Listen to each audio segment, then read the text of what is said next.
Hello friends, कैसे हैं? बढ़िया। आज हम अपने जीएसटी की केस लॉ की सीरीज़ में या अपडेशन की सीरीज़ में या नॉलेज बूस्टर की सीरीज़ में केस नंबर 8 पिक करेंगे।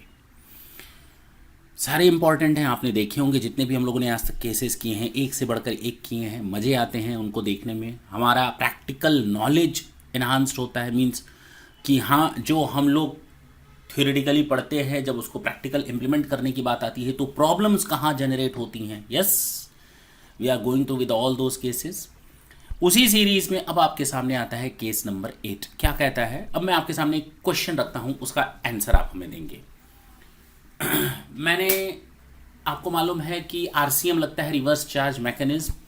जब आप किसी अनरजिस्टर्ड पर्सन से गुड्स और सर्विसेज लेते हैं तो आपके ऊपर वो स्पेसिफाइड गुड्स और सर्विसेज होनी चाहिए। वी नो वेरी वेल, अब उसके पीछे हम नहीं जाना चाहिए। बस आरसीएम लगता है, मैं इतना ही इंपॉर्टेंट जो एग्जिस्ट है वो मैं बता रहा हूं। अब डिटेल में आरसीएम तो नहीं पढ़ा सकते ना, आपको ना बता सकते हैं। तो अगर कोई पर्सन अनरजिस्टर्ड, मान लीजिए मैं हूं किसी अनरजिस्टर्ड डीलर से मैं कोई सामान खरीदता हूं, यूआरडी से मैंने कोई सामान बाय किया, गुड्स लिया, सर्विसेज ली, जिस पर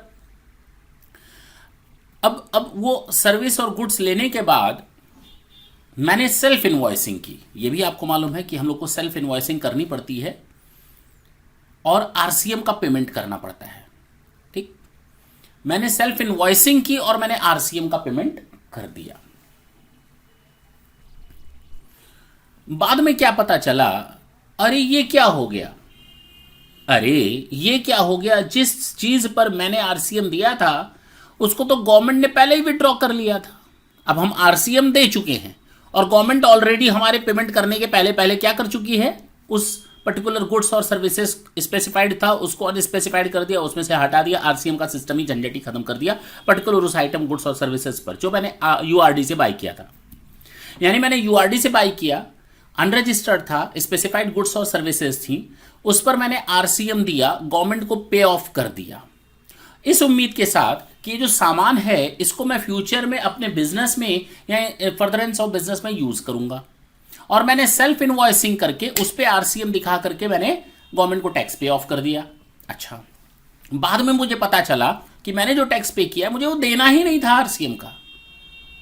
अब ये बताइए, क्या इस आरसीएम की मैं क्रेडिट ले सकता हूं क्या, जो मैं ऑलरेडी गवर्नमेंट को दे दिया हूं? मुझे चार्ज करना ही नहीं था। तो प्रॉब्लम ये आती है, जब मुझे चार्ज करना ही नहीं था, whether shall I'll be eligible to get the benefit of that as a ITC or not। आप उस ITC उस आरसीएम को जो पेमेंट किया है आपने, उसका आप क्रेडिट ले पाएंगे या नहीं ले पाएंगे?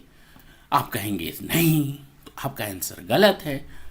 आंसर होगा हाँ, मैंने सारी कंडीशंस पूरी की आरसीएम से रिलेटेड। एक तो नॉर्मल प्रोविजन सेक्शन 16 कहता है कि अगर आप नॉर्मल गुड्स और सर्विसेज बाय करते हैं और उस पर आपने कोई टैक्सेस पेमेंट किए हैं तो yes, in the course of business और in the course of furtherance of business अगर आप उसका इंटेंशनली यूज करेंगे तो yes, you can get the credit thereof as a ITC. वो नॉर्मल सिस्टम है। लेकिन अगर आप किसी अनरजिस्टर्ड बायर से सामान खरीदते हैं, स्पेसिफाइड गुड्स और सर्विसेज, और उस पर आपको आरसीएम देना था, आपको सेल्फ इनवॉइसिंग करनी थी, आपने आरसीएम दिया और गवर्नमेंट को टैक्स पे कर दिया, सेल्फ इनवॉइसिंग भी कर ली। लेकिन अगर बाद में पता, तो ये इंपॉर्टेंट है, बशर्ते ये मैं कंडीशन बता रहा हूं, बशर्ते जब मैंने यूआरडी से सामान खरीदा तो इस इंटेंशन के साथ ये मैं अपने बिजनेस में यूज करूंगा, इस इंटेंशन के साथ इसको मैं अपने बिजनेस के फर्दरेंस ऑफ बिजनेस में यूज करूंगा। तो अगर मैंने टैक्स दे दिया है इस इंटेंशन के साथ, तो सारी कंडीशंस तो मैंने पूरी की हैं, इसलिए मुझे आईटीसी मिल जाएगा। इसको रोकने वाला कौन होता है भाई? पहला, नॉर्मल प्रोविजन, सर समझ गए।